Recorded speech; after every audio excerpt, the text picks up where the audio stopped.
আসসালামু আলাইকুম। আজকে আমি আপনাদের দেখাবো কিভাবে আপনারা দেশের বাইরে থেকেও বিকাশ অ্যাপটি খুব সহজে ব্যবহার করতে পারবেন। আপনারা যখন বিকাশ অ্যাপ দেশের বাইরে থেকে আ ব্যবহার করতে যান, তো আপনাদের সামনে একটা সমস্যা আছে যে দুঃখিত, বিকাশ অ্যাপ শুধুমাত্র বাংলাদেশে ব্যবহারযোগ্য। তো এই সমস্যার সমাধানটাই আমি আজকে এই ভিডিওটির মাধ্যমে করব। তো চলুন শুরু করি আজকের এই ছোট্ট একটি ভিডিও, ছোট্ট একটা ইন্ট্রো দিয়ে। So let's start.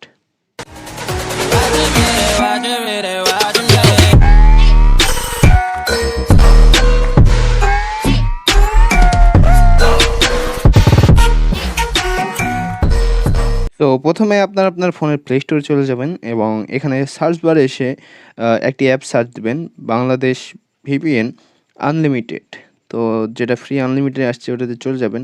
And 3rd number যেটা বাংলাদেশ ভিপিএন আনলিমিটেড, এই ভিপিএন অ্যাপটা আপনাদের ইনস্টল করে নিতে হবে। তো তার আগে বলে রাখি যে এটা আপনারা বিদেশ থেকে ব্যবহার করতে পারবেন। তবে বিদেশে যেহেতু বাংলাদেশি সিম চলে না, সেহেতু আপনাকে বাংলাদেশ থেকে অ্যাকাউন্ট করে বিদেশে গিয়ে আপনি ইউজ করতে পারবেন এটা ইজিলি।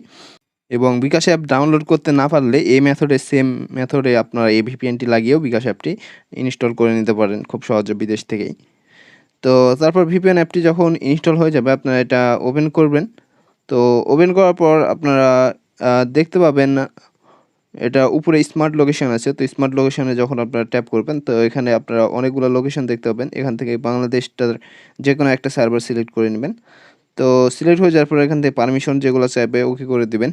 তো তারপর ভিপিএনটা কানেক্ট হবে। তো ভিপিএন কানেক্ট হওয়ার সময় একটা অ্যাড আসবে, আপনারা নো করে দেবেন। তো তারপর আপনারা চলে যাবেন আপনাদের বিকাশ অ্যাপ যেটা আছে সেটাতে চলে যাবেন।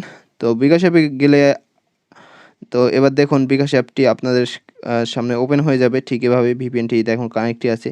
তো তারপর আপনাদের বিকাশের পিনটি দিবেন। তো দেওয়ার পর দেখবেন যে হ্যাঁ, আপনারা বিকাশ অ্যাপে চলে এসেছেন এবং আপনারা এখন বিকাশ অ্যাপটি ইউজ করতে পারছেন খুব সহজেই। তো এটা ছিল আমাদের আজকের ভিডিও। তো ভিডিওটি ভালো লেগে থাকলে অবশ্যই ভিডিওতে একটি লাইক করবেন এবং চ্যানেলটি সাবস্ক্রাইব করে পাশে থাকা বেল বাটনটি বাজিয়ে দিতে ভুলবেন না। তো দেখা হচ্ছে নেক্সট কোনো আরও interesting trick and tips related ভিডিওতে। তো ততক্ষণ পর্যন্ত ভালো থাকবেন, সুস্থ থাকবেন এবং টেকনোলজির সাথে থাকুন। আল্লাহ হাফেজ।